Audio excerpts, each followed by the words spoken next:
in the back there, Kerry. Just tell everybody in there and get the show on the go, on the road. Okay, once again, morning everybody, and welcome to the KZN Top Business Breakfast, and Vodacom putting this whole thing together on this amazing topic of AI.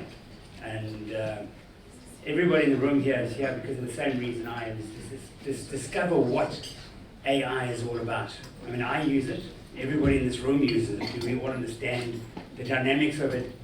As much as it is brilliant in what it does, it's absolutely dangerous.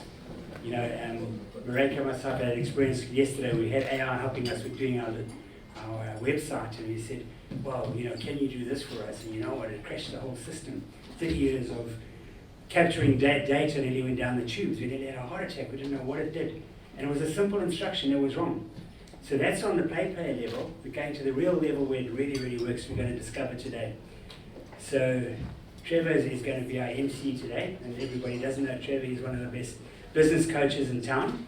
So he's the most qualified person to talk about all the various levels of industry and business that we have in the room here. So thank you, Trevor, for doing this for us. So I'm going to hand it to Trevor and get the ball on the road and enjoy and ask questions, people. We've got incredible people in the room who know a lot of things, and the more we know, as you know, the more we don't know, because we'll carry on learning. Thank you. Right, thank you, Grant. And yeah, good morning, everybody. Welcome to the Oyster Box. As Grant says, my name is Trevor Clark, and it's my pleasure to be your MC this morning. I think a big shout out. Have a look at this. Getting a room, what are you on, about 100 people? So a big shout out to KZN Top Business and to the Vodacom team. So we live in this virtual business world. Getting a room full of business people together is not a sort of small task, would you agree? A big shout out, and I think Grant, just to some of the energy in the room, a lot of you know Grant very well, some of you might just be meeting him for the first time, so I'll just kick off, just if you don't mind, just telling you a little bit about Grant. An anecdote that might resonate with many of you here is that January this year I get a WhatsApp. Trevor, Gail and I've just remembered that you're a swimmer. Send me your ID number. You're joining the KZN Top Business swim team for the 1 mile in 2 weeks' time. My heart sort of sunk. I hadn't swum the mid-mile mile in probably 13 years. So sent a little reply. I said, Grant, thanks so much for the invite. It's been like 13 years. You saw me in the swimming pool, so it doesn't mean I'm a swimmer. But I'll tell you what, I'll go to the Virgin Active this evening. I'll put in a mile quickly, see my time, make sure I'm swim safe, and if it all seems okay, I'll send you a confirmation in the morning. And I get a reply from Grant immediately. He says, just send your ID number, you're already on the team. And we should learn from experience, right? Because a week ago I had a message from Grant saying we'd like you to be the MC at our business breakfast next week. So I did my usual, well, let me quickly check my calendar and see if it's going to be all right. He said, you're already on the program, see you on Wednesday. And I think that explains Grant really well. It's he doesn't ask, he invites you into something bigger, and he asks you to step up and do bigger things. And I think that's what the energy we need in this room today is take Grant's lead in the Top Business team and Vodacom. It's such a lovely opportunity for us to connect in this space and step up for KZN as well as for our individual businesses. So well done everybody for putting this together this morning. And I'm excited to be learning with all of you here today. So I guess as we know, we're hearing this word AI everywhere at the moment, in boardrooms and headlines, conference agendas from here to Silicon Valley. And it's quite easy sometimes to tune it out because it has become it's everywhere at the moment. But this morning is called Beyond the Buzzword, and that's for a reason. So we're not here to talk about AI in theory. We're here to talk about what it means for your business, your decisions, your customers, your competitive edge right here in KwaZulu-Natal. So we have an exceptional lineup of speakers who are living this in practice and not just preaching it. We also have a room full of exactly the right people to have this conversation with. So it's great that you're in round tables that you can discuss together and share your ideas and pick on the brains that are here in front of you today. So we've had our breakfast. There will be a coffee break at some point, so keep your glasses charged as we go. And let's get stuck into a great morning ahead. So to kick us off, I'd really like to introduce two people who have made this conversation possible and deeply invested into what AI means for KZN business. So representing Vodacom, I'd really like to introduce you to two quite energetic people. And first is Vidisha and Imran. When I met Vidisha earlier, I sort of said, "Can I check your bio?" She says, "Just give me a quick introduction. Don't give me the formal bio." But when I read her bio, I could not do a quick intro. I do have to do the proper. So sorry, we have to do but a short summary because it's important to know who is representing today and the brains in the room. So Vidisha is an accomplished pioneering corporate leader who stands at the forefront of the dynamic South African technology space. Prior to joining Vodacom Business, Vidisha was CEO and chairperson of the board of legal technology company LexisNexis, South Africa. Her comfort in the industry derives from her 20 years plus experience working in high-profile ICT companies such as EDS, Microsoft, and Intel. She also successfully ran her own business focusing on strategy and value creation. She has many accolades, including being honored and recognized as the most influential woman in business and government for ICT in Africa. And joining her is Imran Khan. Imran is a seasoned telecommunications professional with over 26 years experience at Vodacom. Currently serving as managing executive for KwaZulu-Natal since 2021, he brings extensive expertise in sales connectivity and customer service strategy. So Imran is deeply passionate about expanding network coverage and advancing internet access, particularly in rural communities. And he is a strong advocate for inclusive digital transformation as a driver of economic and social progress. So we have some great people to kick us off. So Vidisha and Imran, if you don't mind, please share your thoughts with us.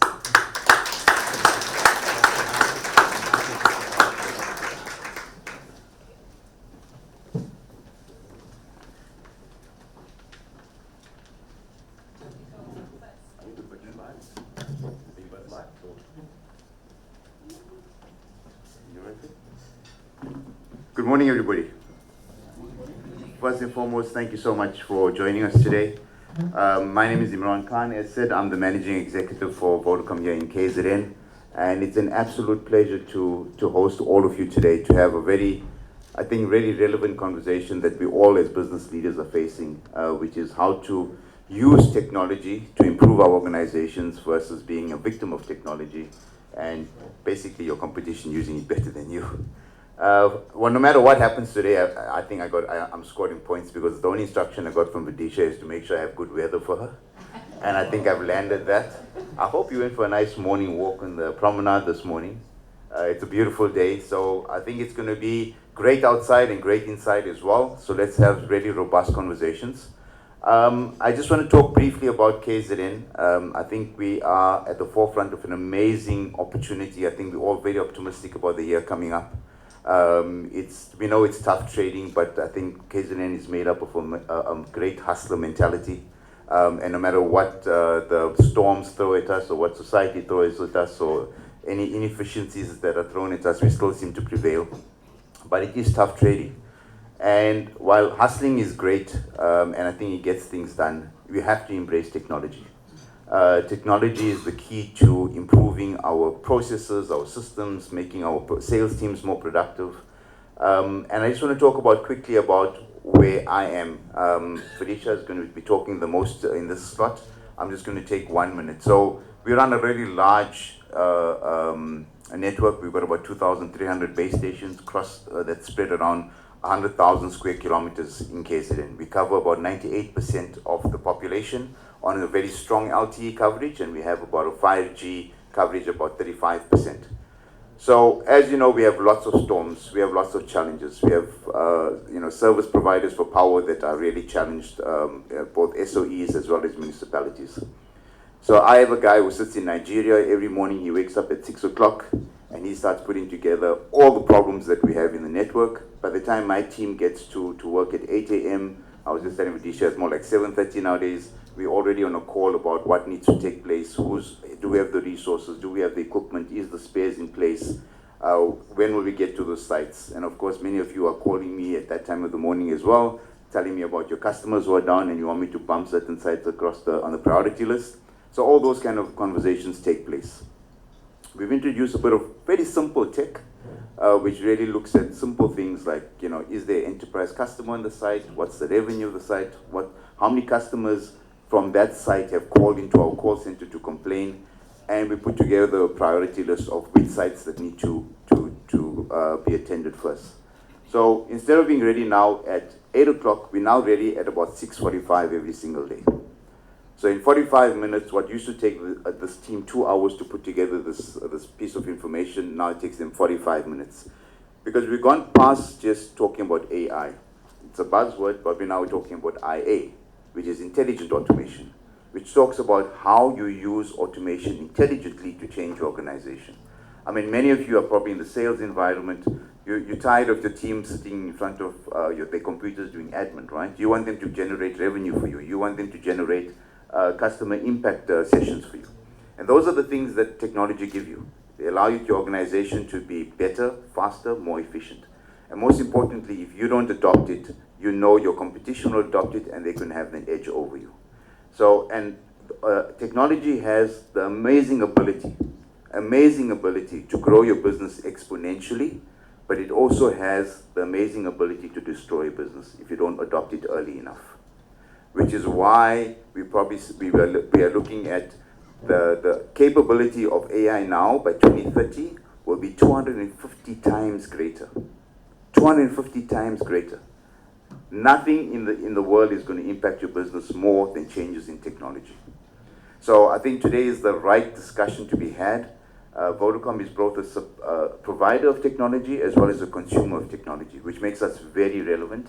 My team are here to engage with you and talk to you, not just today, but for us to have conversations well beyond this. And I'm hoping we can have a really robust conversation with all the speakers today and really engage so that we all walk away richer, better equipped, and ready to make KZN the great province we know we can be. Thank you very much. I'll hand over to Vidisha now. Is there a clicker? I think I have slides, but I'm not sure. And I'm short, so this doesn't work. So guys, thank you for having me. It's always good to come home. So I'm from KZN, and I love coming home, still a Sachs girl at the end of the day.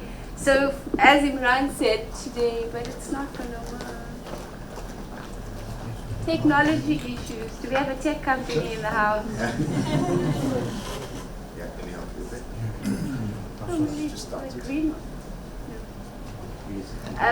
We don't even need the slides, guys. So I think from my perspective, thank you for having us here. It's an honor. Can you hear me? I'll use my mom voice so you can hear me at the back of the room.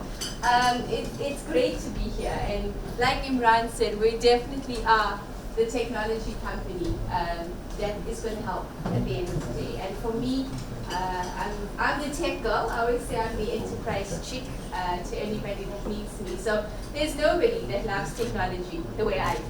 But I do think that we have to always remember that technology is an enabler at the end of the day.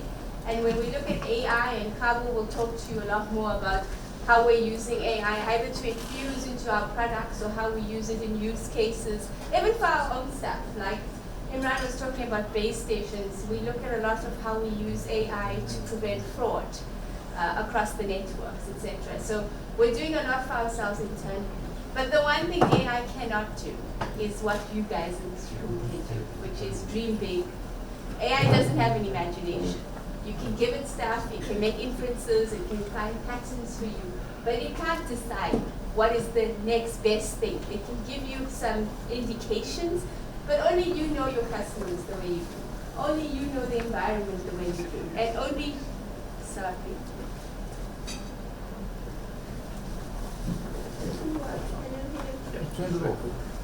It's on. It's on. Green light. Yeah. Yeah, we can hear you. Can you hear me?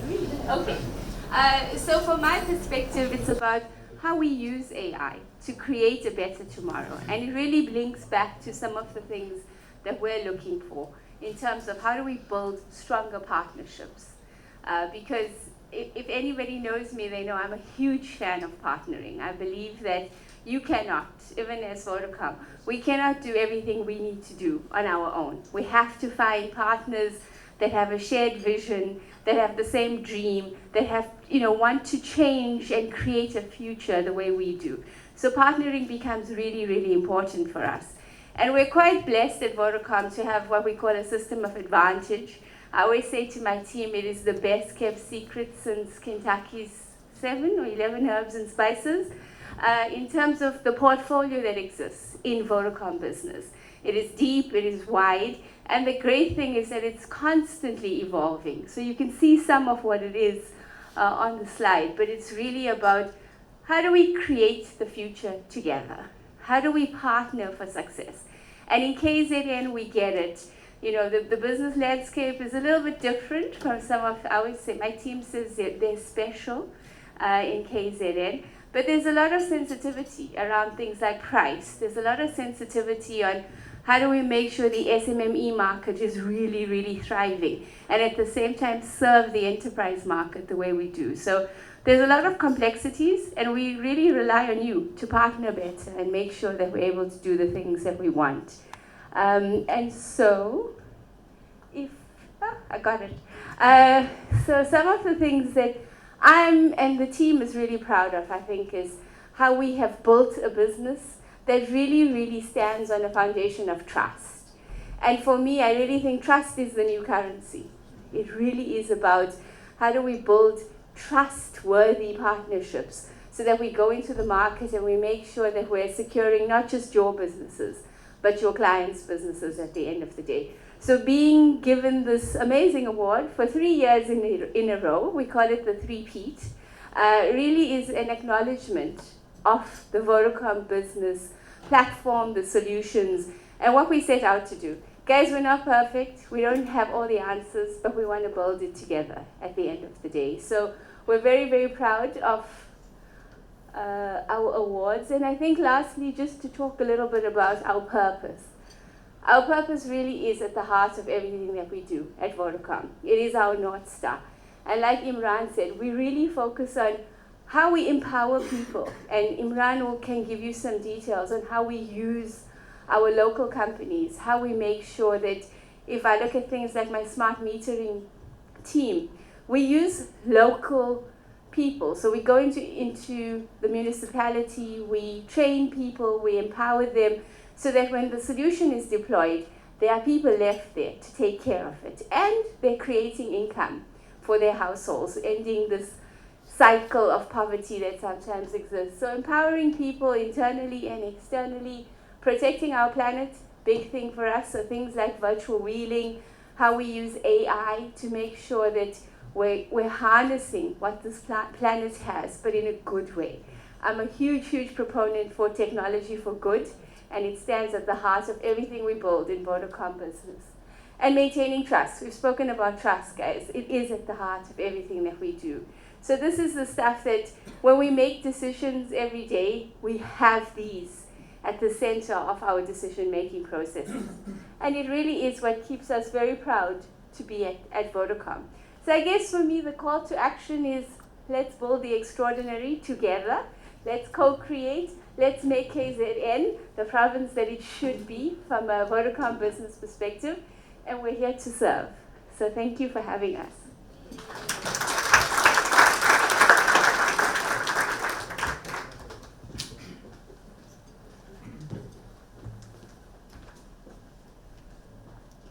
Fantastic. Thank you, Vidisha and Imran. And I think you might want to clap, save your applause and clap again shortly, because Vodacom not only are co-sponsors of a great event, but they come bearing gifts. Anybody keen on some prizes today? So what we have, and maybe if you guys don't mind, there was another slide up with a QR code for the competition. I don't think it's this QR code. We'll put it up on the coffee break.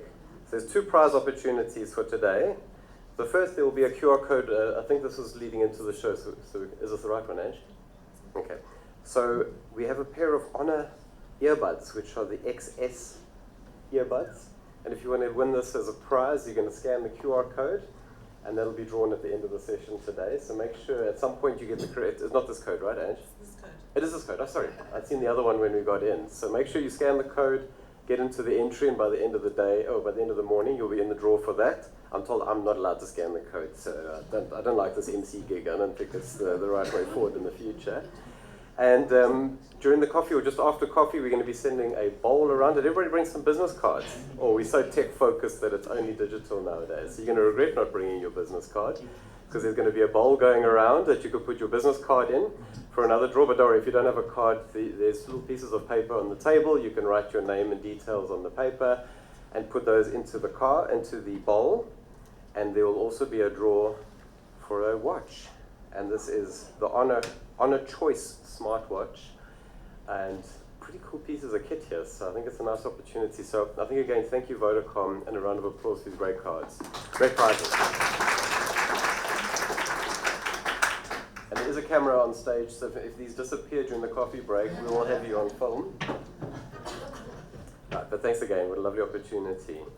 So knowing why AI matters is one thing, but this morning we're here to get practical, right? So session 1 that's coming up is about real business, real decisions, and what AI actually looks like on the ground. So before we get started, we're all in a different space in the room, so it's always quite nice to know where we are in the AI adoption curve. So just a quick exercise at your table before I introduce our speakers, is I'd like you to self-assess on a scale of 1 to 10 where you are on the AI adoption curve, and share with the person on your left. So score yourself a 1 if you thought that this was a seminar on golf and you didn't even read the agenda and you thought this was a golf conference. And if you're that on top of AI and that you should be on the stage as one of the speakers, score yourself a 10. So turn to the person on your left and just share where you are on the adoption curve.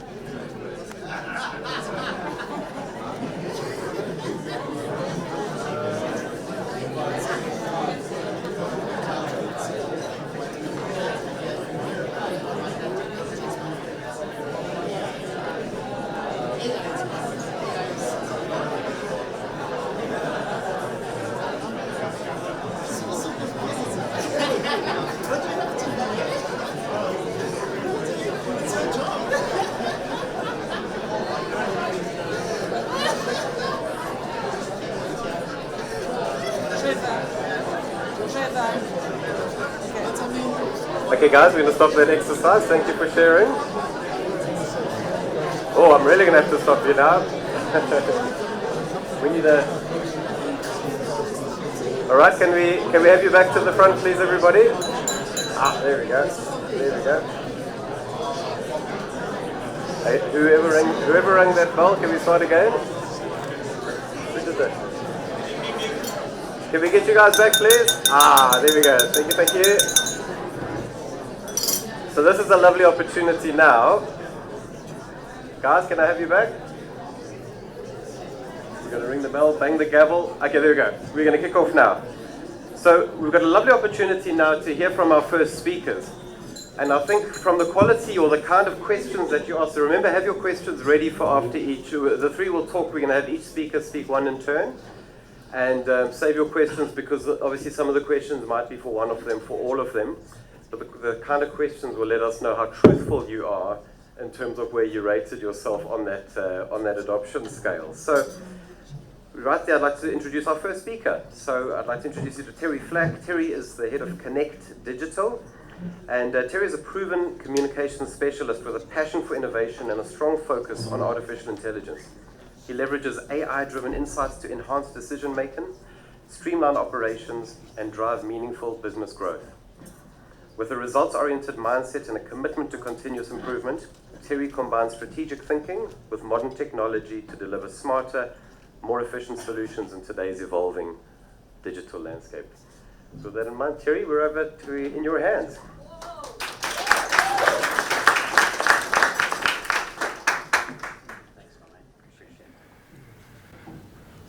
So I'm always the one who's got to bring the mic down.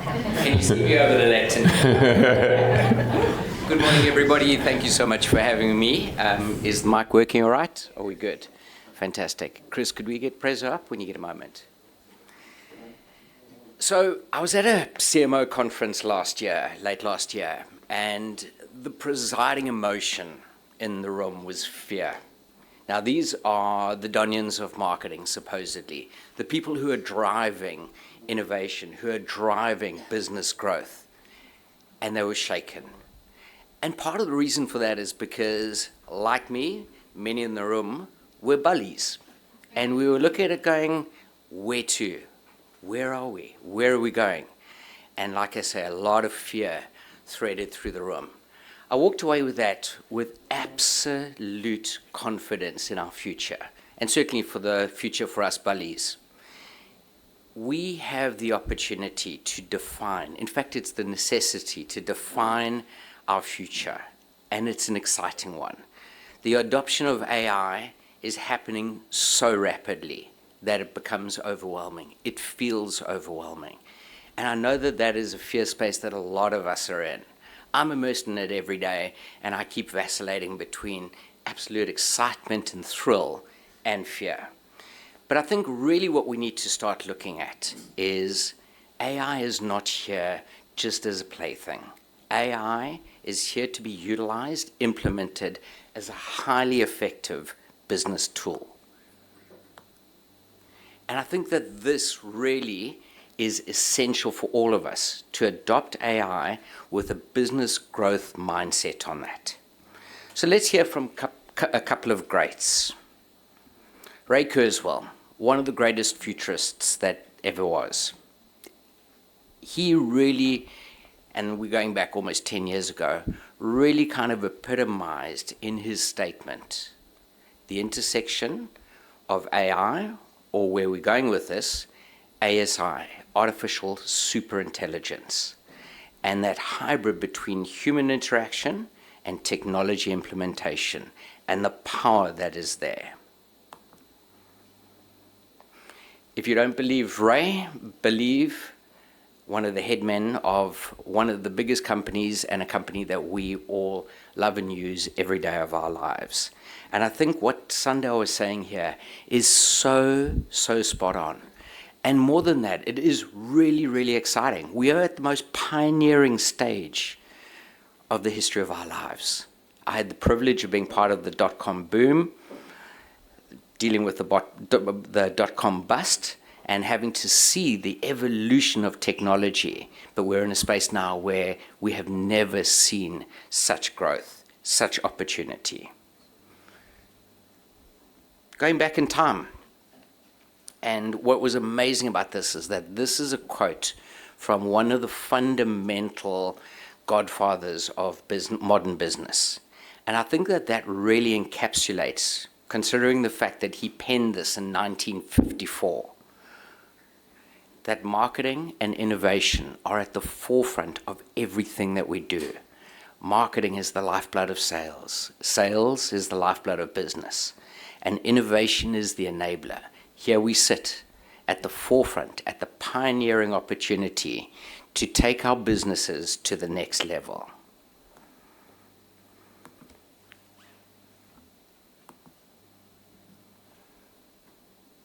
So, enough about the philosophy.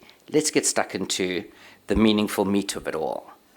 When we have a look at where the big business shifts are happening in the AI space, we're talking, and most of our businesses are still infused deeply with manual processes.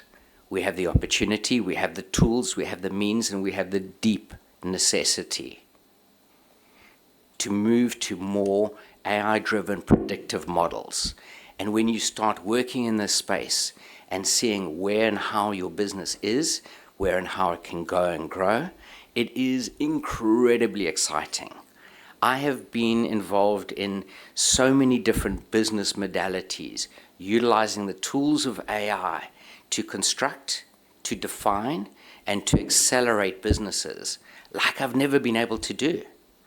And that for me is incredibly exciting. So we move away from siloed environments in our businesses to entire agentic environments or ecosystems. And that is where the vision is and must be for each of us as business leaders going forward. We are also in a space of hyper-acceleration. So it's not about the incremental improvements. We're talking about exponential acceleration. So brace yourselves, because this is where we're at. It's not coming, it's here. So the adoption of it is really, really vital for not just the survival, but the growth and thriving of each of our businesses. And as was illustrated by Ray Kurzweil, we are moving to a place of AI, human, hybrid workforce. And that is the reality, exciting and daunting as it is. So what are the key changes that we as business leaders need to make? First and foremost is our mindsets.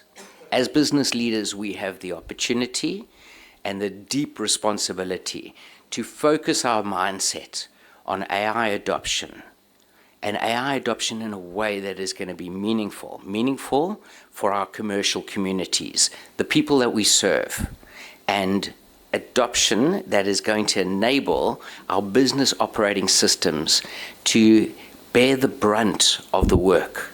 So in my personal view, we can spend more time thinking, dreaming, connecting, humanizing. And that for me is the really exciting part.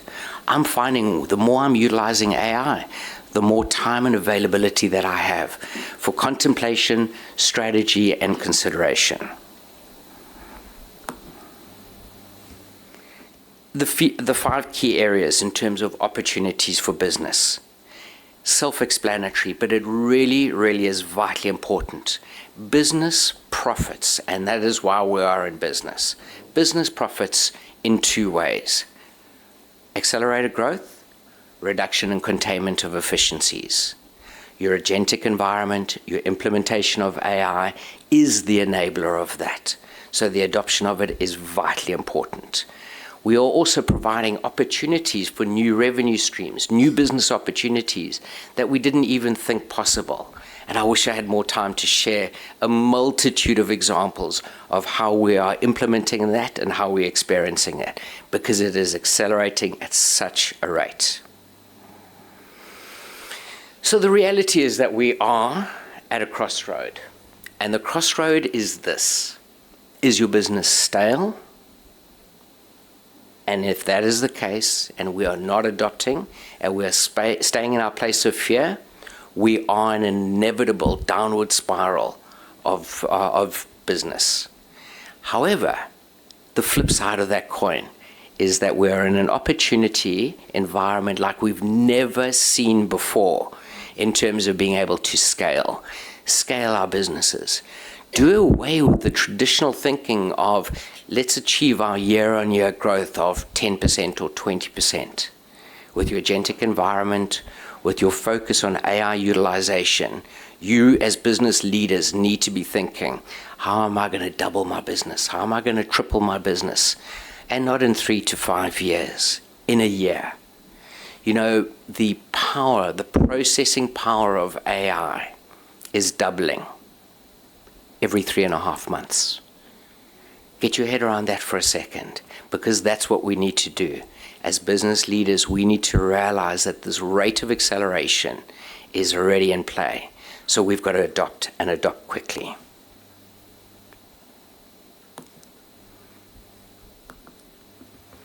So beautifully summed up earlier. The fundamental currency of business, in my view nowadays, from our business interaction and our business growth to the boots on the ground digital ecosystems, is trust. Not just trust in our human relationships, which has always been in play, but when you have your LLM, your large learning machines, your AI environments crawling through and wanting to assess your business, find out more about you, the trust signals are vitally important. So make sure that everything that you're doing in your digital environment is talking to, enabling and accelerating your reputation.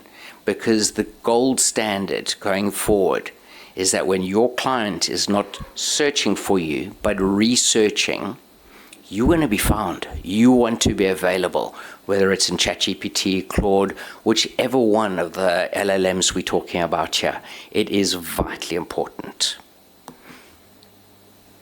A good old-fashioned sales funnel.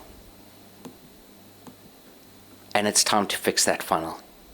When we're talking about hyper-acceleration and hyper-growth in business, we have traditionally viewed the sales funnel like this.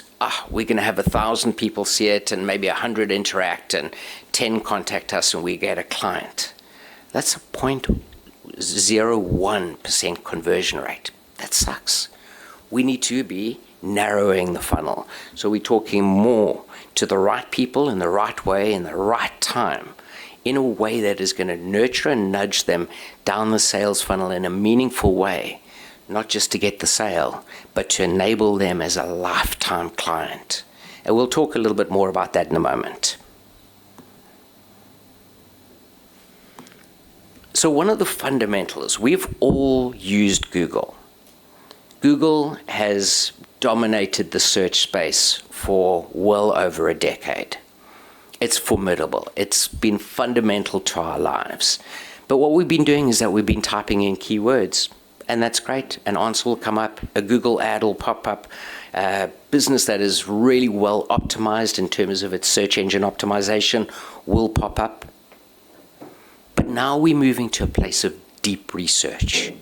When you have a prospective client who is now researching, they're looking for a deep solution. If your business is featuring in that AI search, your business is already ahead of the game. So a quick view, in my opinion, of the big three. And this is really fundamental because we are bombarded with a plethora of AI tools, AI opportunities. This is the next best thing. My challenge and my invitation to you is keep it simple. Pick your weapon of choice and get to know it really well. So within the big three, they all have key advantages. Yes, there are others, but these are the three that are leading the way. My personal AI weapon of choice is Claude. It is so detailed, it is so comprehensive, and building an agentic environment is just next level. We've been able to do things in our business that I didn't even dream of 6 months ago. Recently, for a client of ours, they wanted a deep analysis tool, and they wanted to develop it as an app. Sure. A year ago, 2 years ago, 5 years ago, no problem. $500,000 on the table, and we'll get it to you in 6 to 12 months. We did it in 1/10 of the time for 1/10 of the price. And that is the new age and phase that we live in. So it's time. It's time that we work as humans together, because long-standing has it been an opposition between finance and marketing, a push and pull between sales and marketing. We need to work together on this. We need to harmonize the opportunities so that your marketing is delivering sales, so that your finance is seeing the business growth and opportunities. And this is the time as business leaders where we need to be more consolidated with our strategic perspective than we ever have been. Because we live in an age and stage now where we're going to be able to, because we already are, make deep data decisions. And that is fundamental. And those decisions are coming quickly. We're able to make decisions, we're able to remodel businesses, we're able to open new market opportunities in an absolute heartbeat. And that really enables, as I was talking about earlier, your scaling. And I'm just going to go through the slide very, very quickly because I know I'm running short on time. When we're working strategically with our clients, we say that there's 3 fundamental opportunities for business growth. New business, increasing your average deal value or your average spend, or ramping up your lifetime value of your existing client base. And thirdly, back to trust again, getting your existing client base to refer you. And if you have a look at the numbers, if we are, just by way of example, increasing our new business by 20%, increasing our average spend by 20%, and increasing our referral base, again, based on those trust relationships, by 20%, you see 105 times increase in your profitability. Incredibly powerful. So my invitation to you is to build your agentic business so that you as business leaders have that opportunity, have that time availability for deeper contemplation, strategic mapping, and understand the utilization of AI is here to grow exponentially the businesses that we lead.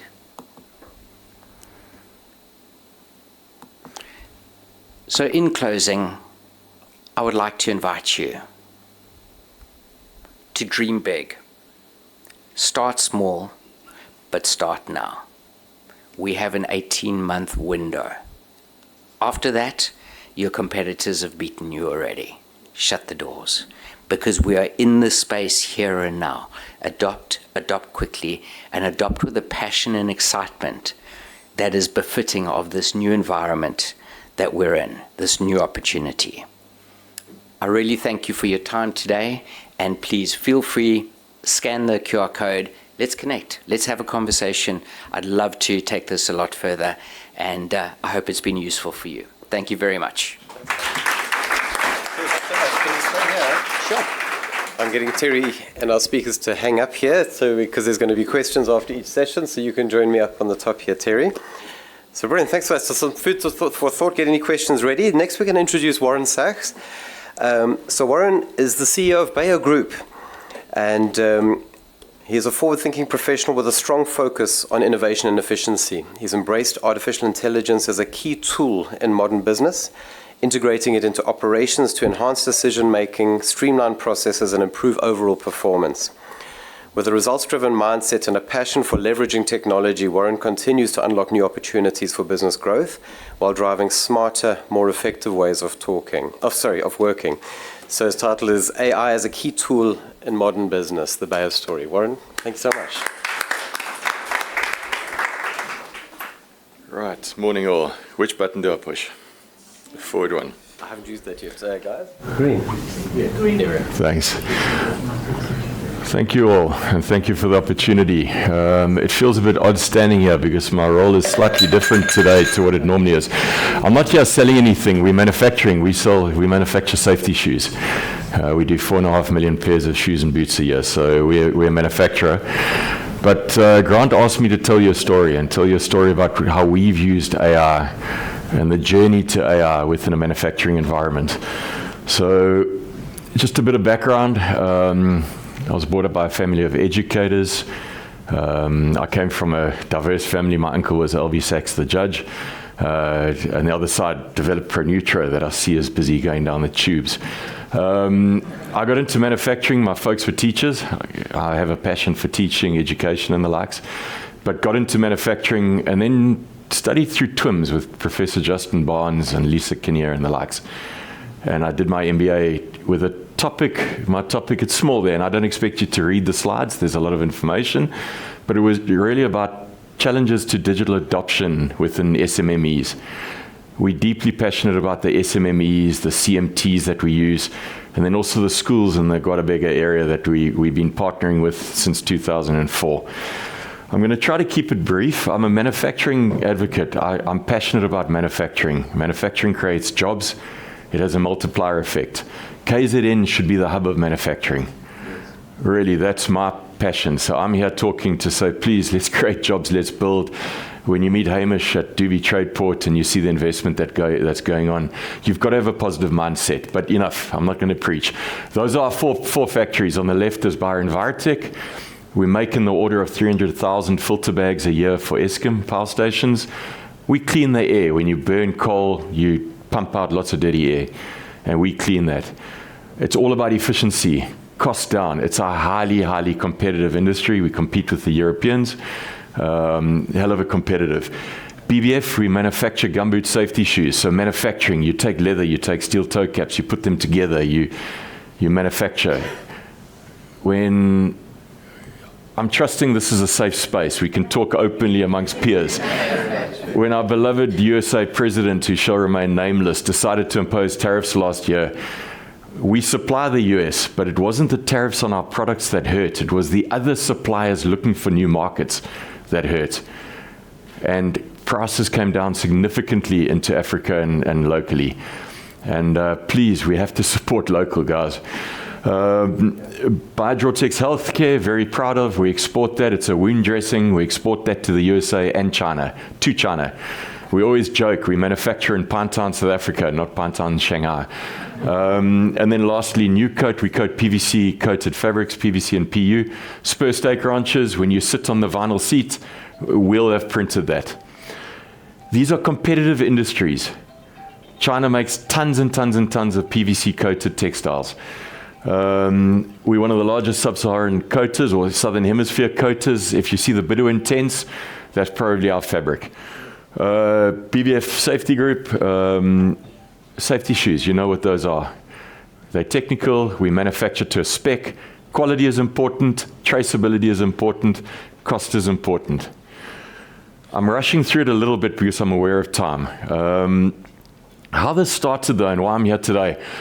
My dad was an instrumentation lecturer. He did the old TV, the cathode ray tube TVs. He used to lecture that here at Tech.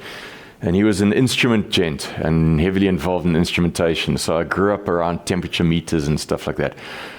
And the owner at that stage of our business, we used to supply conveyor belting substrate to Goodyear. That there is a carcass, it's a woven fabric, it goes into a conveyor belt. And we did hundreds of thousands of meters of that a month. And we were looking at installing a system that would monitor productivity. And at that stage, it was going to cost us, in 2004, it was going to cost about $1 million. And I took a bet. I said, Wolfgang, I'll do it for 30. And in the end, we did it for 20. And we monitored 52 looms. And looking back on the weekend, that's how it started. That's 2004, Visual Basic. I was, at that stage, a factory manager. What the hell I was doing coding. It was afternoons and weekends. But we had a bet, and the bet was for a case of Tafel beer. And I spent far too many weekends monitoring, but it worked unbelievably. What you're seeing in the bottom left there, you don't need to read it. Clearly you can't. But that's the efficiency of a loom that was weaving the wide fabrics that we used to manufacture for Mondi and Sappi. When you dry paper, those dry fabrics, we used to weave. And we had to get efficiency. A lot of it was moving to the east, and we were competing with the east. That's about data collection. So we built a platform for data collection. But today we're talking about AI. So we had a data access challenge. In those days, I worked with, Vodacom. They provided the platform, and we had a little SMS module. Within half an hour, the guys would be alerted, machine breakdown, production stopped, whatever. We thought this was very fancy. But it's all about connectivity, but then it's also about your data. So we had a data platform. We had loads of documentation. We obviously in ISO 9001, 13485, 14001, all those acronyms. We have the systems, but the data lives in disparate places. And so while we were reasonably advanced, there was a long way to go. Big lesson I learned, and I was asked to give my version. It's not the truth. There's my version of what we've seen. ERPs, I've done a number of ERP implementations, some more successful than others. But when you're talking the likes of SAP, Infor, Sage, JD Edwards, they are incredibly sophisticated, powerful tools. In terms of accuracy, auditability, traceability, they give you solid foundation for data. But to give you an idea, this morning, I see I've missed a call and I got a WhatsApp. My number is fairly public, and a customer was phoning. Dear sir, we're struggling to get delivery of a product from your company buyer. Now we've got 4 companies. This is a customer, we've got to react.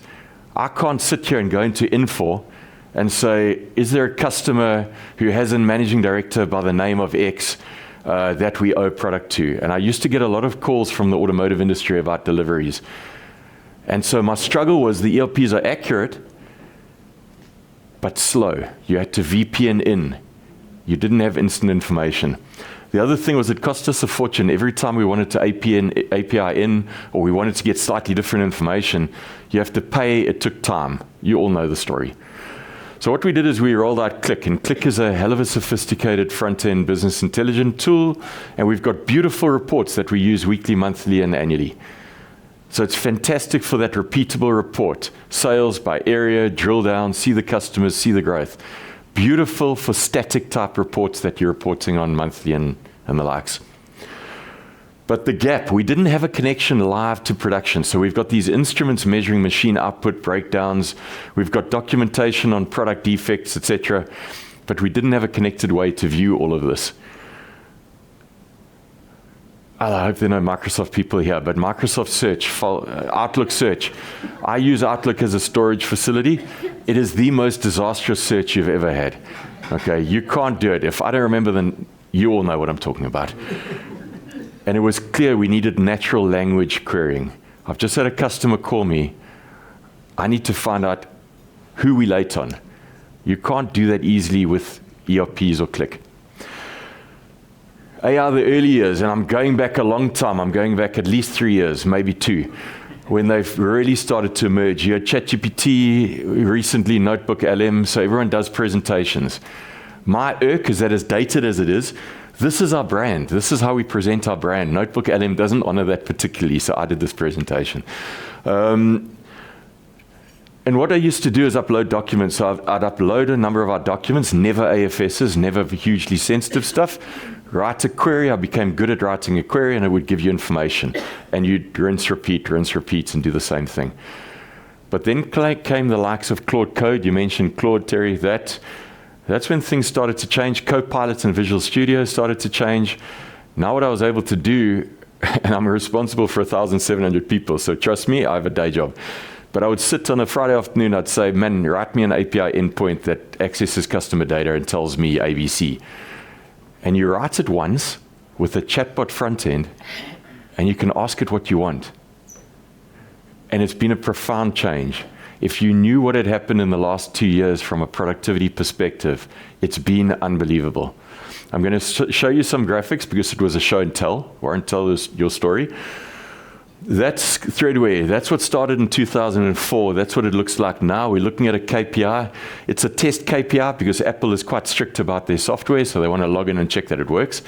And so this is a random KPI. And in the bottom right, you won't read it, but it's AI guidance.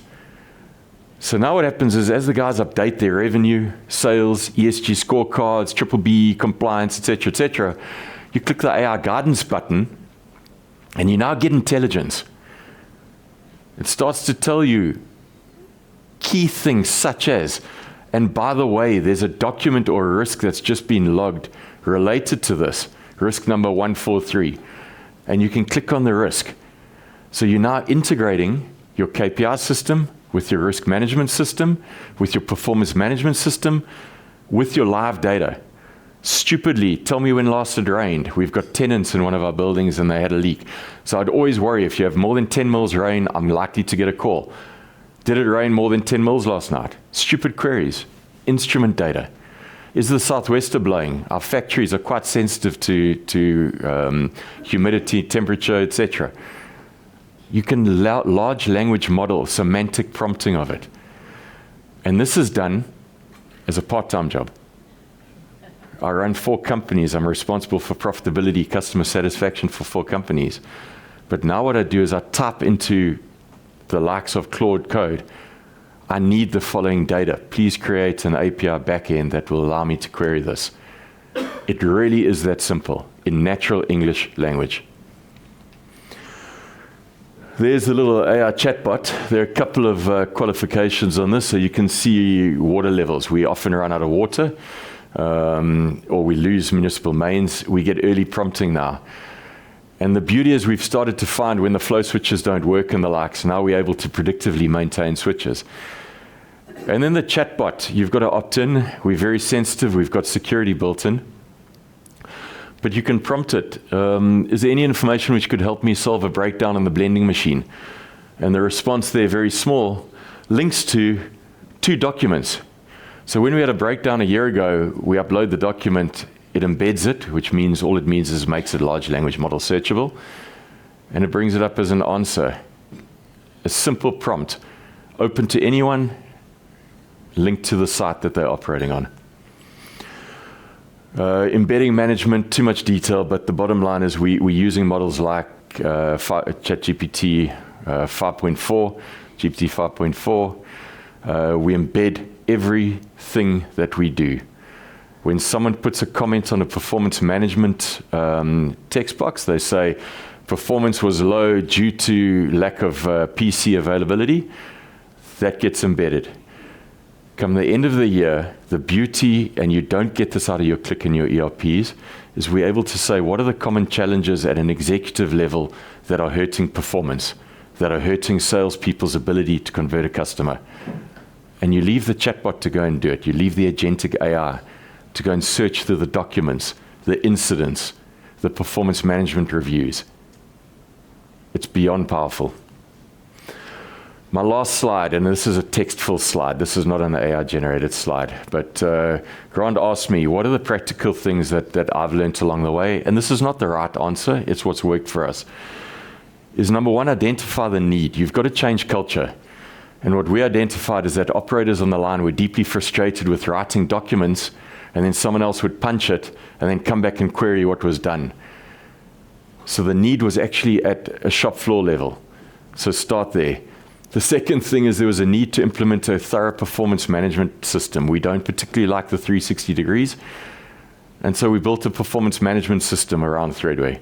So we identified the need earlier. Second thing is start small but start. And I think that's to what Terry was saying. You can't wait. Okay, it's far too late. You've got to get in it now. So we got in it. We started. But I think it's the next point, 2 points down, build in security. Hell, we've been hell of a strict. All of our embedding is done on site, on premise. It's slow, but it's safe. Okay, so we've made sure we built in security. This thing of technology is changing daily. GitHub is a platform we store a lot of our code on.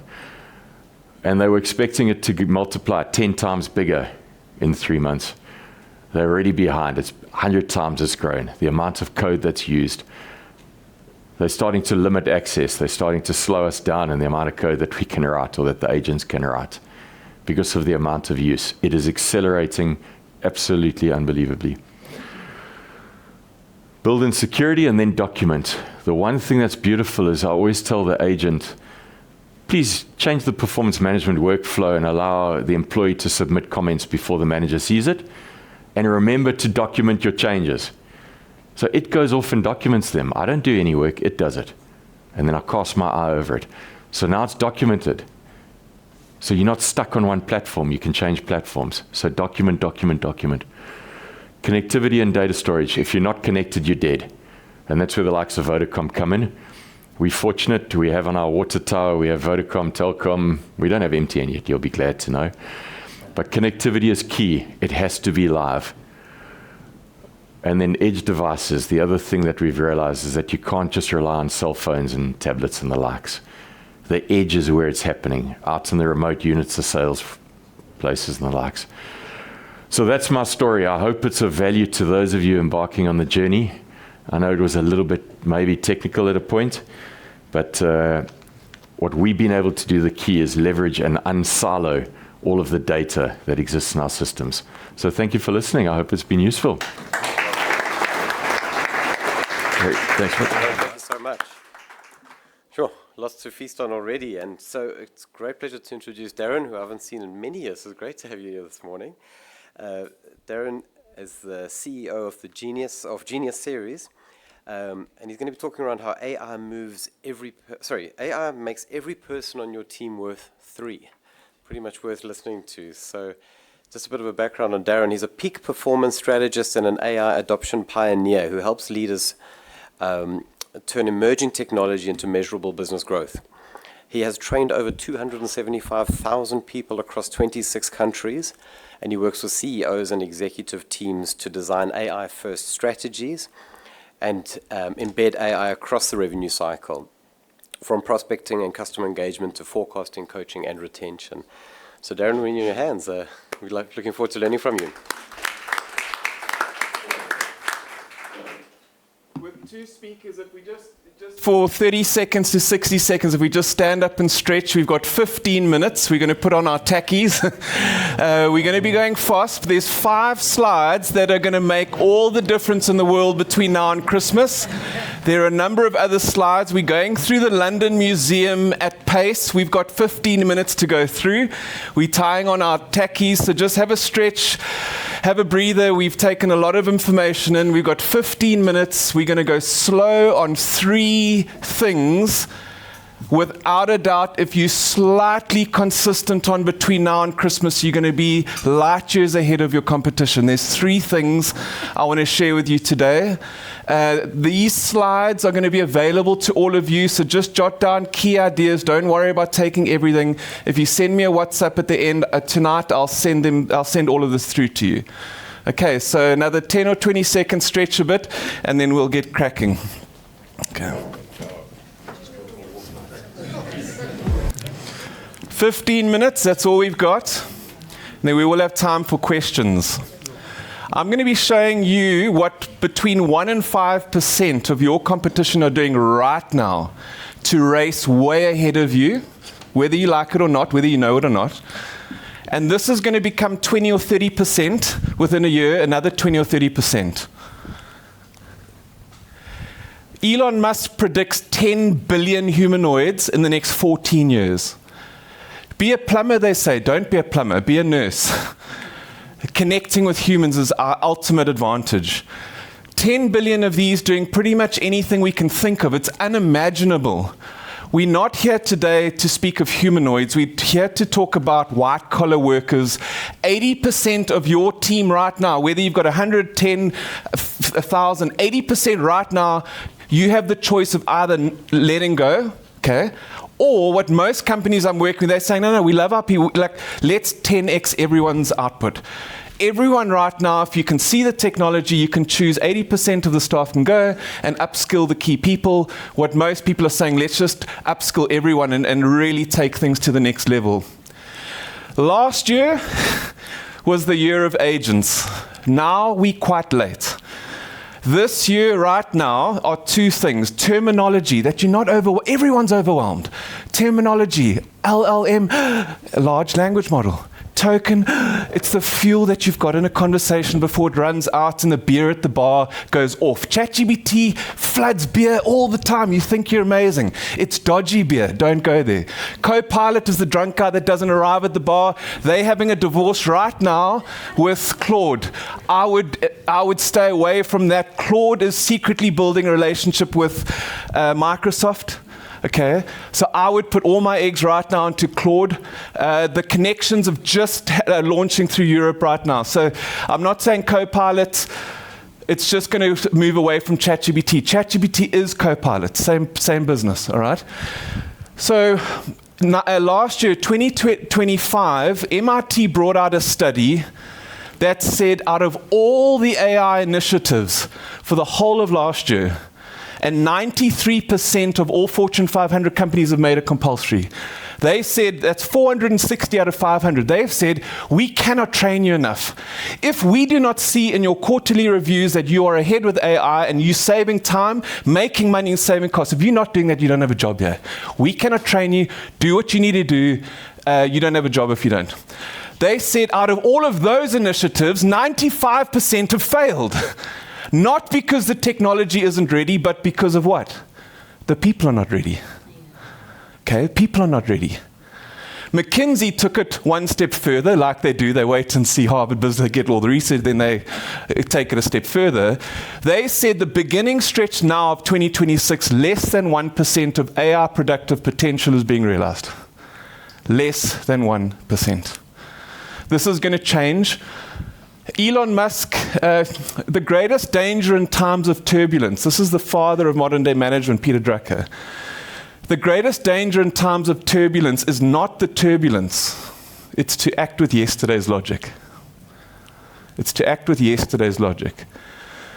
Elon Musk, this last week on a podcast, he says, we have no idea what's coming. He says, quote unquote, might be a bit grandiose, but he says each year now, between 27 to 2030, he said each year, and this is compounding, 100 times better a year from now.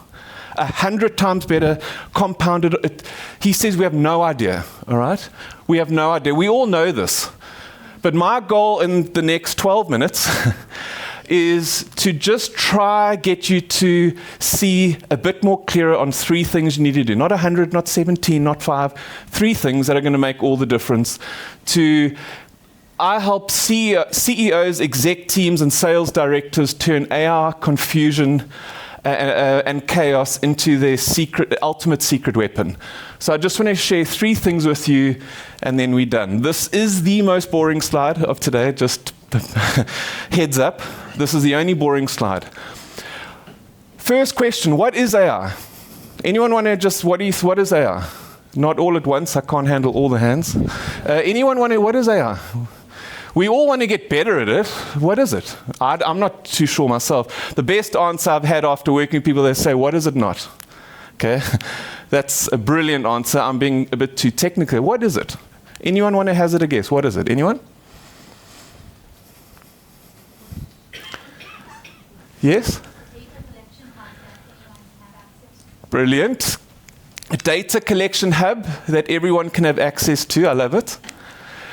Another question. How many of you have used AI this week? Show of hands. Pretty much we wouldn't be here if we hadn't. Now, how many of you have got agents? You've built agents? Okay. Probably 10 or 15. A GBT, they're called in a chat GBT, they're called GBTs. What are they called in Claude? Skills or artifacts within projects. What about Gemini and Google? They're called gems. Grok's also got theirs, but don't go to Grok just yet. So those are agents. The agents are confusing to all of us. What the heck is an agent? There's 5 levels of complexity. The simplest one you can build in 30 seconds. Okay? If I was you right now, one of the 3 things is just don't go just go to Claude right now. Get a $20 amount, $20 to start. When you start getting irritated that you need more, you get about 40 or 50 requests max every 5 hours. When you're stuck, go and upgrade to the $100. When you get stuck on that, upgrade to the $200. All right? People that have got a lot of money have a lot of money because they don't give it away easily. All right? So I'm saying don't start on the free version. You're going to get nothing. You can't build agents. So once you set up, ask Claude, say, Claude, how do I build a skill? How do I do that? How do I create my first one? And I think, can I duplicate myself? Can I create a twin? Imagine if you had another one of you every day. What would you get that twin to do? Emails. Oh. Did you know in Claude, you just go into connectors, click on your name, go to capabilities, click on connectors, connect your email, speak to it, it reads your inbox, writes all your replies in drafts. That's in the Gemini environment. Microsoft's having that discussion right now. The connectors are there. You don't need to go into inbox ever again. So the biggest question is, how many of you have got agents working for you now while we're here? Anyone? 2 of you. Agents can be doing work for you now, 14.5 hours of work with 100% accuracy. 14.5 hours as of today, 100% accuracy. At the end of last year, it got about 95%. The last 5% could take you days or a week. It was frustrating. Voice to app, voice to website, voice to proposal, voice, etc. So that's where we are right now. 14.5 hours, it can go.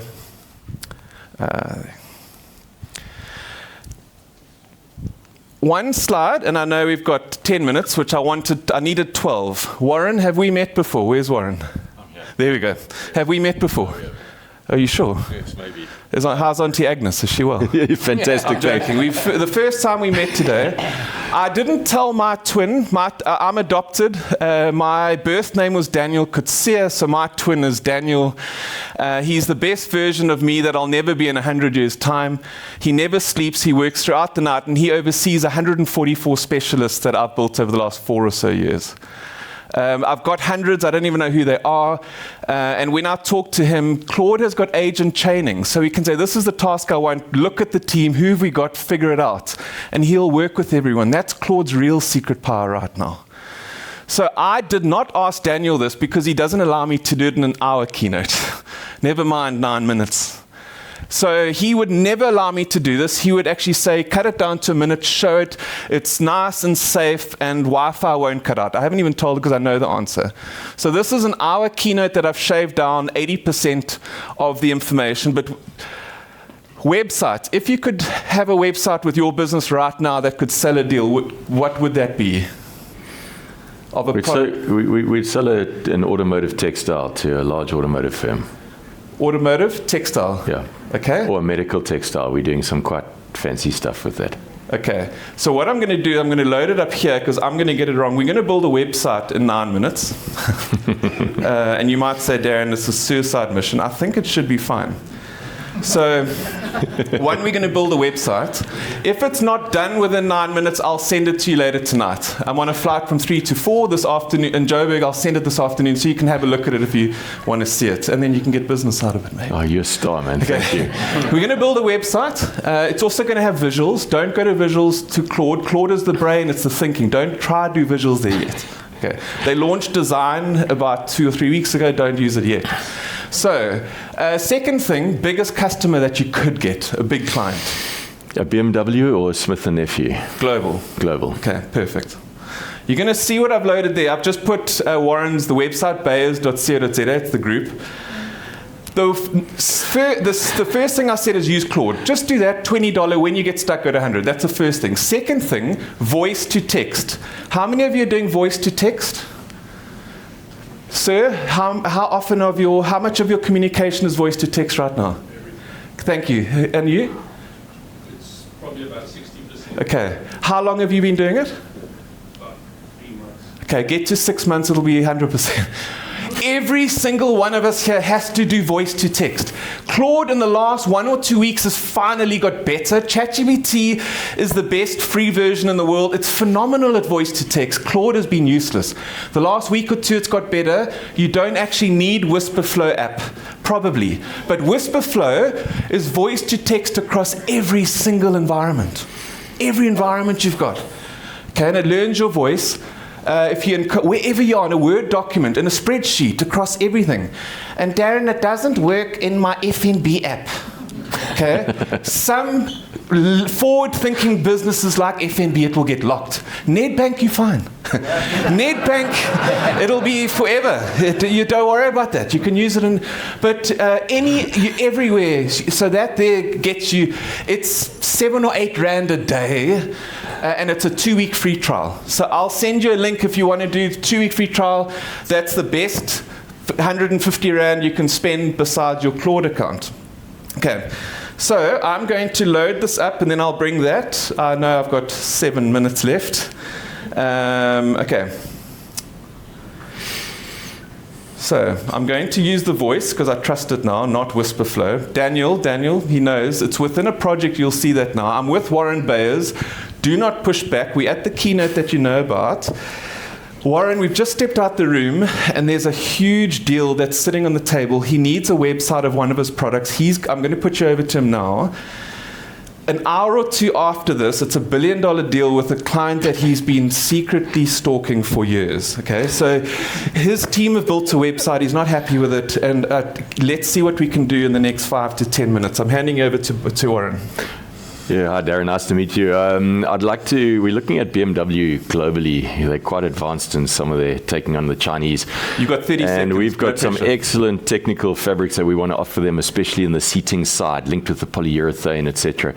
Could you build me a website that's modern, technical, and shows that locally South African manufactured is great? Perfect. So Daniel, that's Warren. What I've done is I've got a link. Do not reply yet. I'm going to give you, actually, Bayers, B-E-I-E-R. B? B-E-I-E-R. B-E-I-E-R S.co.za. And no, S.co.za. Okay, so you'll figure it out. And then Warren Sachs is the CEO. So just do a little bit of research, look at their color, map their color scheme, build the website HTML, as you know. You've got about 6 minutes to do it, so don't overthink it. Okay, there we go. So now I'll load that. You'll see he's working on that now. Second thing, I'm going to load, and you can have unlimited amount of tasks. So second thing, Daniel, Warren's just, he's not going to look at the last conversations. I've got a quick thing. I've got Warren Bayers, you know him at a keynote. From bayers.co.za, Warren Sachs, the CEO. He's going into a meeting with BMW and? How do you mean? BMW. Yep, just BMW. He's got a massive $1 billion deal on the line. What I've done now, I can talk to you while I'm doing this, as we know. AI wants to make you happy. The second thing, it wants to be as accurate as possible, and it wants to protect the owners. So anything that offline it won't do, but now it can understand that we're talking and I'm talking to Warren. Warren's got a meeting with BMW. He's going to, for the next 70 words, understand what he wants out of the deal, do research on BMW aligned with his business, base.0.0, create a 12-page document, which you can do in 5 minutes. Don't spend 20 minutes. We need it in 5, so don't, just quite quick. And just give a one-page executive summary. So while he drives there in the next hour, he can review all the key objections they could make. Let him understand where they are, and he can ask the right questions. Tell me the person you're meeting. So I'm meeting with the head of research and development. We've got a leather product that we can color match with the vinyls and give an absorbent, supportive back air to the seat. We're looking focused at the seating area, but we need a technical partner in Europe. And I'd like to blow them away with our ability in South Africa, our competitive abilities here in South Africa, technically and from a productivity perspective. Thank you. So just don't ask questions, just get on with it. If I look back and you have asked me a question, you have no idea how, so don't ask me a question, just work. Okay. So I lie to my twin all the time. Don't be scared of it's not a human. But if you exaggerate the downside, you are physically getting more electricity out of the LLMs. They're going to physically give you more money. They're going to physically work harder for you. The large AI companies, it's a bloodbath right now. 28 and 29 is when they're trying to hopefully break even.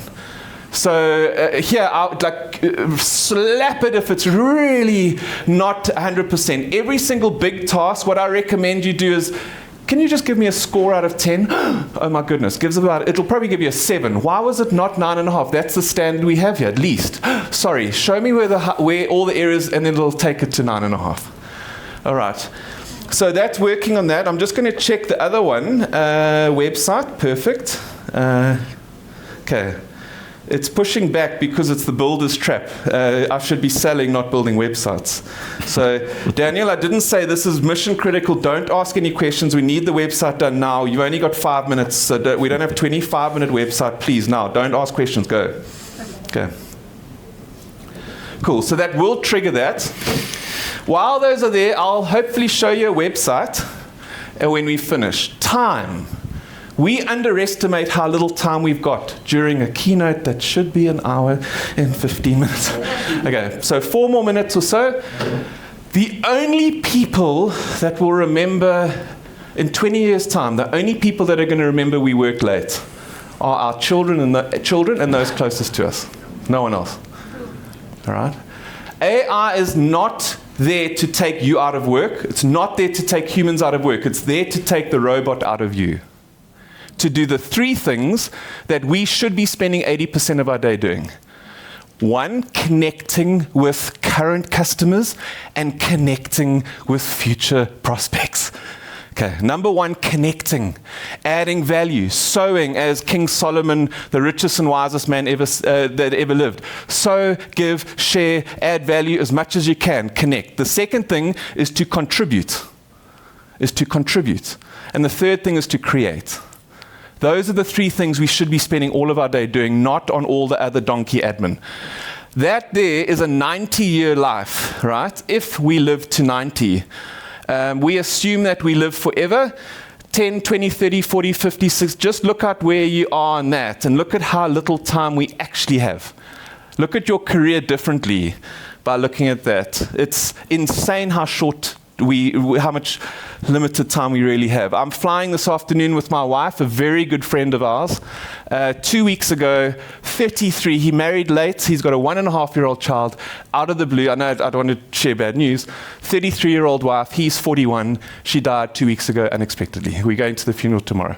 So we assume we live forever, which we do, different story, but time is very limited. AI will have a more profound impact on humanity, fire, electricity, and the internet. The biggest reason why people don't adopt right now is they assume they know what AI can and can't do. I tried it once and it actually buggered my website up. So just be careful. If you built an agent team that was the best in the world at security, okay, best in the world at building it. So I haven't even said, I should have said, speak to Debbie Designer, speak to the web team, so there's teams at Claude, Daniel's now figuring, I should have said just consult with blah, blah, blah, blah, and we would have seen it working. So you'll see it bringing up all the experts. I should have just said that he'll figure it out. Okay? So that there, we don't have time. So we're like, I'm sending you on a seminar to help you work harder and be more productive. We're like, we're so busy.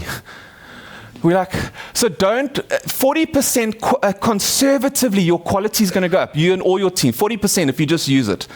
The only KPI, keep it simple, the only KPI that matters right now is usage, and somewhat intelligently. Usage, just get your teams just to use it. And if I had to meet with you for 10 seconds and say the only thing, if I got hit by a bus, the plane went out the sky, I'd say do one thing. One thing is 30 minutes, your team, your key leadership team. 30 minutes, guys, what have we won with AI? What's the best agent that took a 5-hour task down to 30 minutes? Just share it with everyone. Well, what isn't it? 30 minutes every week. The only bad one is the one you didn't do. Guys, just do that forever, and you're going to start to see, within a week and a half of that, you're going to start to see some incredible things. Persona, speak to the AI as it's got a personality, a persona. Action, be specific on the outcome you want. And reason, it's $1 billion deal. The bigger the reason, the more electricity, energy, accuracy it's going to give you. Those 3 things. The second thing here is what fits your busy schedule better. Exercising for an hour a day or being dead for 24 hours a day. And there's never been a time like this now where this is true. AI, Imran said earlier, we flip it around. AI, aggregated intelligence, but it's actually intelligent automation, which Imran said, but we've got intelligent assistants. That's what we've got.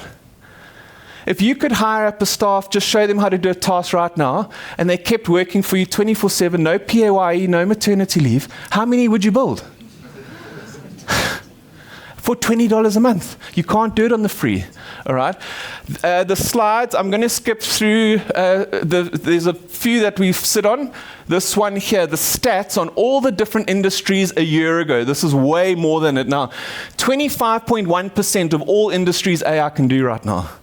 You've got 47%, 45, 47 at admin and office admin. Half of your admin can be done. Half of your support team. I'll send the slides. 75% of sales admin can be done by AI better than you.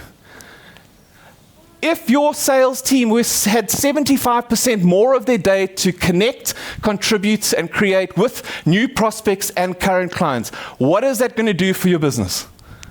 Okay. Just focus on freeing up time for them, use AI, then move to, guys, how are we saving cost?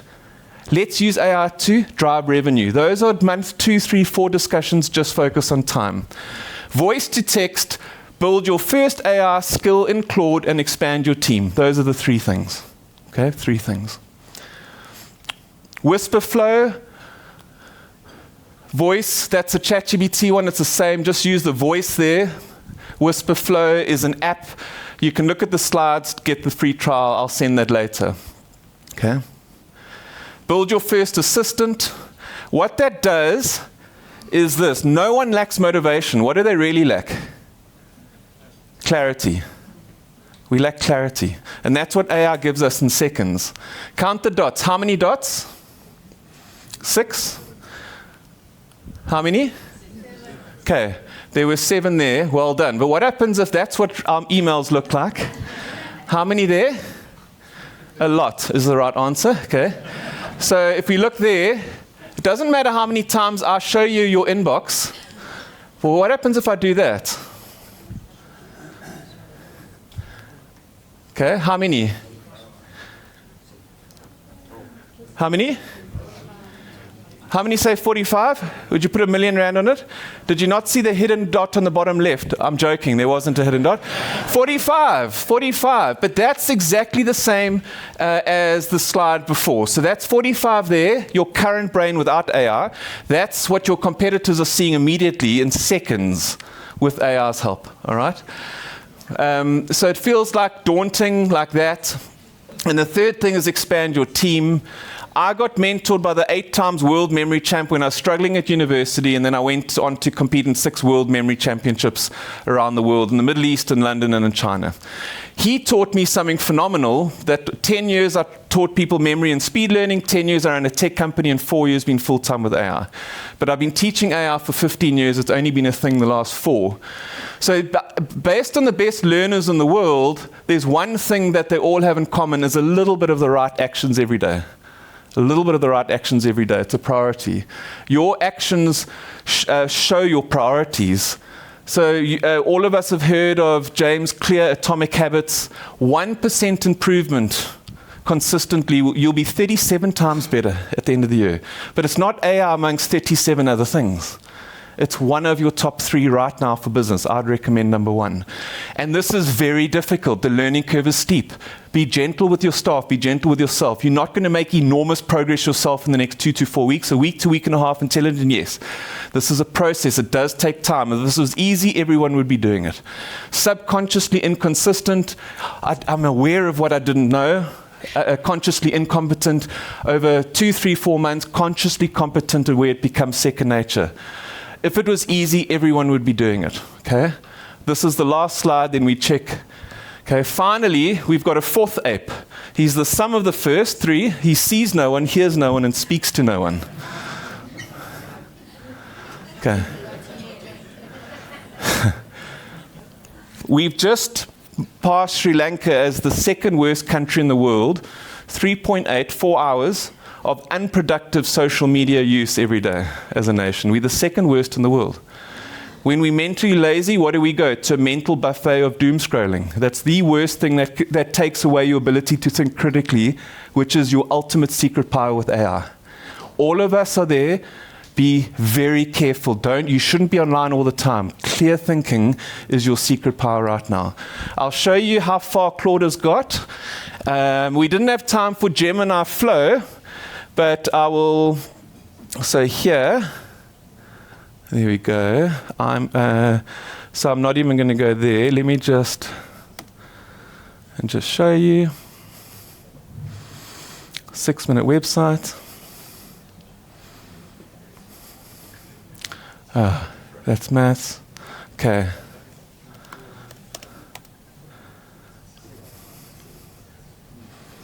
Okay. So Warren, I'll send this to you. This is your briefing. Okay. We haven't discussed commission yet, eh? So check at this. Warren Bayer's got your name wrong. It could have executive summary, and then meeting context. Okay.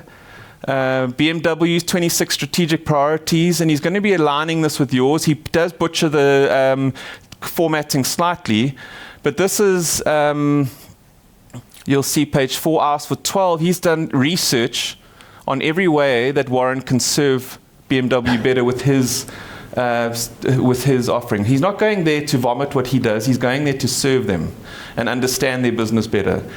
If your sales team did this research on serving your customers better every time do you think it would make a difference? Yes. Okay. And the last one, then I'm done, is this one here. See, he said, Warren, okay, so he's saying, listen, you can't do that for Warren. Tell Warren you need more time. Like, you're going to bugger it up.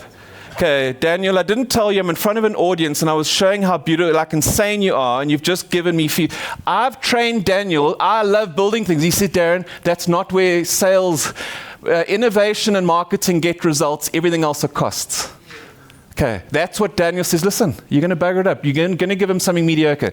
Daniel, I'm in front of an audience. If you're done, I know that this wasn't prepped. I'm going to send them the website later, but we just lost a good opportunity to show everyone. This was honest. I didn't tell you. He didn't know. And then, you know what? We've got Q&A later, so I'll just show you what you've done then. But please, I said don't give me pushback. All right. I know that you're looking at Warren's best interest. We're going to do something mediocre. Spend the next 10 or 15 minutes, and we'll show them during a break. Okay. Voice to text. We speak 4 times faster than what we can physically write. 40 words a minute we're typing. Okay. 150 words, 4 to 7 times, 400 to 700% increase in your AI learning by just doing all your communication voice to text. You're not getting stuck. All right. So he will now do that, and then we'll get back to him. I was over on time, and then that. This over here is my cell phone number. If you want the slides, a top prompt engineer in Silicon Valley is 700,000 Rand a month. I will give you the prompt that I've spent over 100,000 Rand of my own money with prompt engineers around the world over the last 4 years. I will give you that prompt, so you will have a prompt engineer in your team as the first most valuable hire. I wouldn't sell it for 100,000 Rand, it's not available. If you send me a WhatsApp tonight in Joburg, I'll send you that prompt, I'll send you the slides, and then this takes you to an audit, a 25,000 Rand audit. Terry, I was like, Terry, everyone gets an audit over the next 2-3 weeks. We'll audit your site and then give you 144 checklist across finance, everything that we can find, okay? Terry, I was like, last night, I said, Terry, that's a lot of work. We'll let you know about that a bit later. I know we're over time. So send me a WhatsApp, and it'll be lovely to connect. I hope there was some value there. Thank you. Very fantastic. Thank you. Very nice. Well, we've got time for we'll make some time for a couple of quick questions. I know there's one or two. Andrew's got a mic for any, but Darren, I think straight away you answered one of mine. I'm still at that point of being very polite to my AI, saying please and thank you. Nice to know that you can be quite tough with him. Our first question, please. Hi to Warren. Yeah, hi. I know in all of these technology adoption initiatives, the real issue is the devil is in the detail. Now, in the manufacturing space, which I think we've all got a passion for here in the room, job creation, etc., one needs to understand your processes first and foremost, where the work gets done at the level of the workflow. How did you, Warren, identify the use case? And I know you were playing around with it yourself anyway at a personal interest in terms of understanding and interrogating your data. So I've got two questions. How were you able to identify the use case in order to start applying the benefits of AI in the right spaces? And then the second question, which I'm going to leave open to all of you, is the issue around data. We've talked about data quite a lot and the importance of data analytics to inform decision making. All well and good. Trust me, if you don't get your master data right, you're dealing with the dog's breakfast. Yes. It'll analyze rubbish.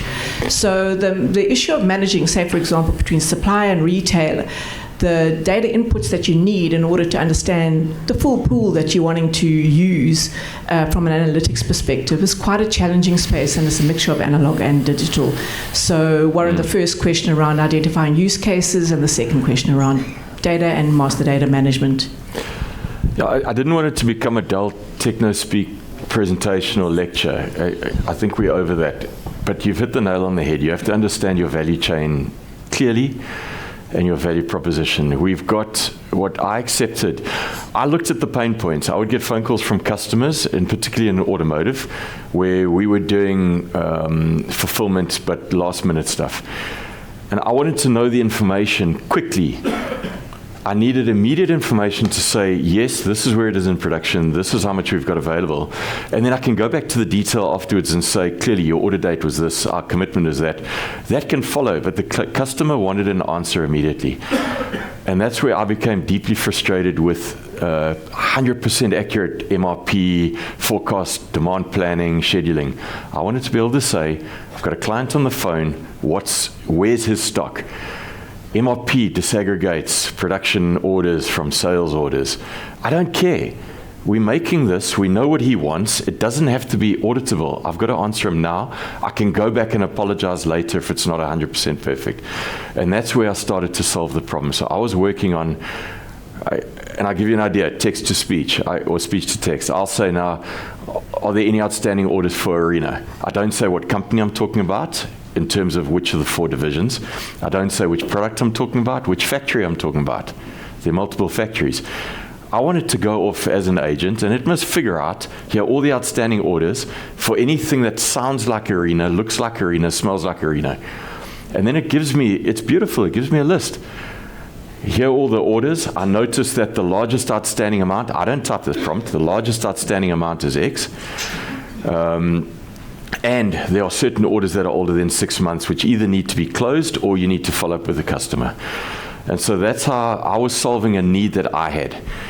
The second thing that we did is, in order to get buy-in, we're busy going through a performance management change, the way we're doing our system from Excel spreadsheets and our HRIS system. We're trying to make it more interactive. And now what I do is I have meetings with my staff. We use the command line version of Claude, and we naturally talk. We do minutes of the meetings. Hi dear agent, we want to change this. We're unhappy with the fact that an employee can go back and edit his responses. We want to change the rating from a 1 to 3 scale to a 1 to 5 scale. We're wanting to introduce different aspects. My frustration is I've got 6 key focus areas for the year, and I want them to be rolled out through everything: performance management, objectives and key result sessions. We tell it, these are my 6 focus areas. Please make sure that you design the performance management system around it. Make it world-class, make it best of breed, make it fast, make it email-driven. You're solving a problem. It's a real problem that we've got. So getting the lead indicators right, is it? Okay, it's to get the lead indicators right. Everybody measures lag, and that's what Click and them are great for. You can show what sales was, but what generates a sale, especially in a B2B environment. I hope that answers that part of the question. Thank you very much. Okay. Does anybody want to have a quick crack at the second question? And then we've got time. We'll take one more. But there's a second part to the question. 2 more questions. Okay, so 2 more, and then we'll go. Okay, and then we'll go for coffee. Okay, great, thank you. I'm in a skills development business, and in the past we have been training people in order to get skills, in order to get jobs, basically unemployed people. My question is, what do I train them now to upskill them for the future? What does that future look like? Because they still have to exist in this new future. So I'd like to know, that's question number 1. I also have question number 2, which is, where do we start with our own staff in companies, training them up? Because there's so much noise. So, but I'd really like the answer to the first one first. Darren, I think that's for you, and then for... I wasn't being rude, because I'll think of stuff on the plane, which I'll send a more in-depth answer later. Can you? I got the second one recorded. Just if you can say the first one. Okay. So we are a training development company, and I train people, unemployed people, in order to get skills, in order to get jobs. The future is very different. I don't know if jobs are going to exist. What do I train unemployed people for now in order to make them valuable for the future? Okay. I'll need 60 seconds to think on that again. Terry can start. I'm happy to pick it up from there. Tracy, can I borrow the mic? Sorry, Al. Okay. I was mic. It's that short joke again. Tracy, so I've spent a lot of time in the skills development space. So I know your space in terms of building learner management systems, etc. That's not what you're asking. What you're asking is where to from here.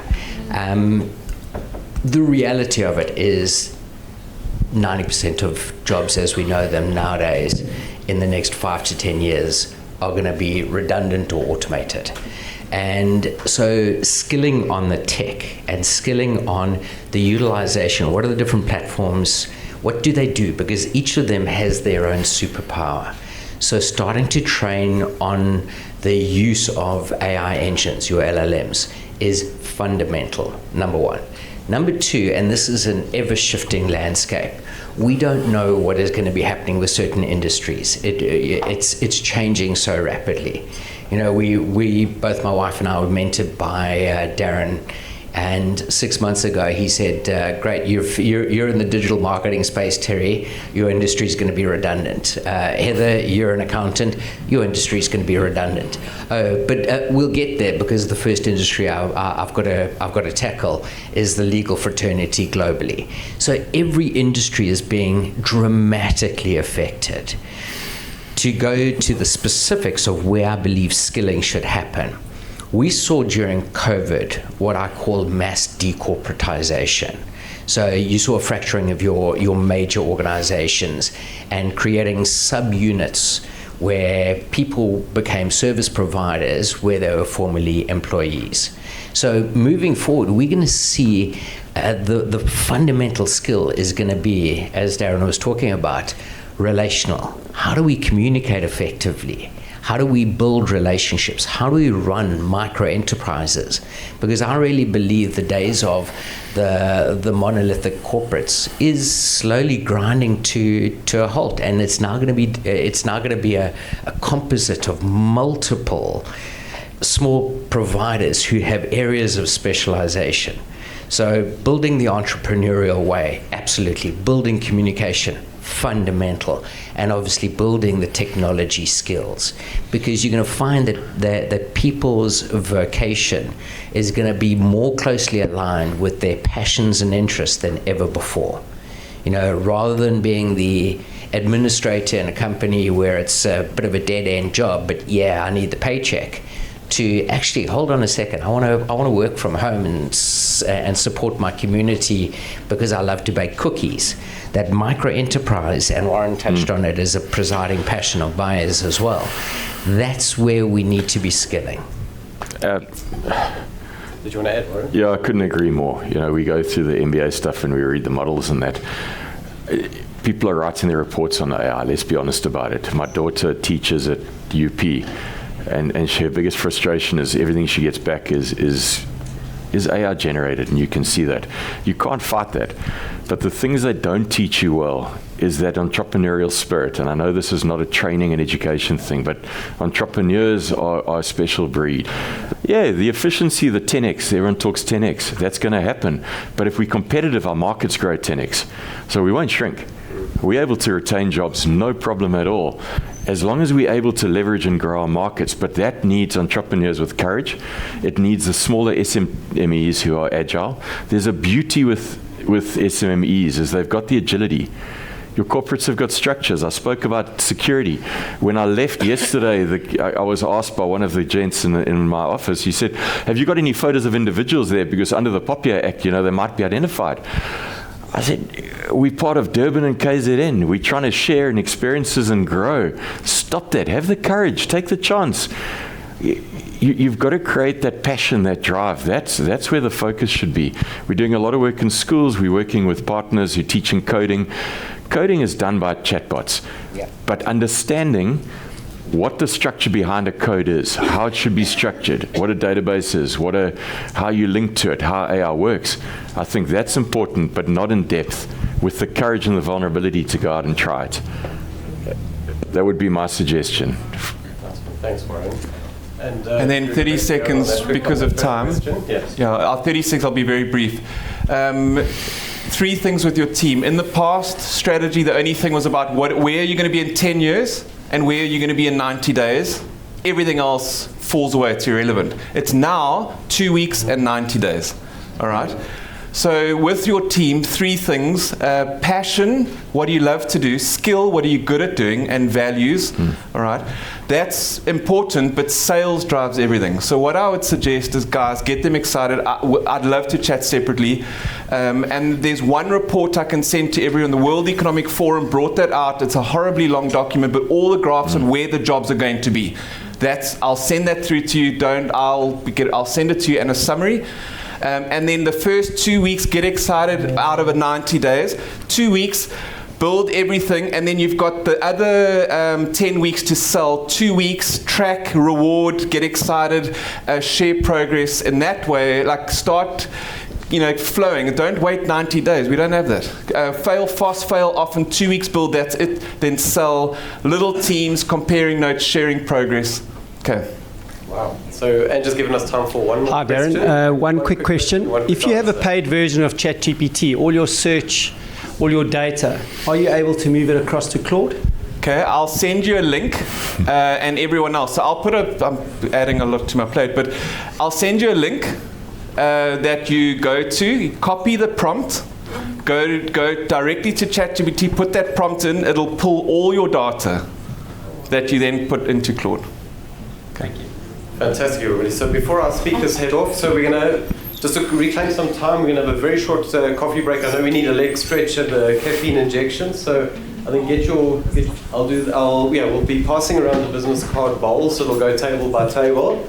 But let's get back in the room. Ange, what's fair? 5-7 minutes, grab your coffees and bring it back in the room rather than mingling outside. And Trev, Stretch your legs and come. just before we do go, we're gonna the QR code that is up there that Darren was talking about. We're actually really excited about this because this is something that Darren has fundamentally built, and we've actually pulled together in such a short period of time. It's a complimentary, detailed business audit, 44-point business audit. We are offering it just today. The value that Darren delivers it to the market at is at 25,000 Rand. So it's going to take us a couple of weeks to go through all of the audits. We will then connect and go through with you the exact audit results of this. But if you want to get a snapshot, which you all should, for your business across all of your various business functions, please scan the code, and we look forward to helping you understand exactly where your business is. Fantastic. So we're going to have a good round of applause for our speakers. We'll see you. Thank you.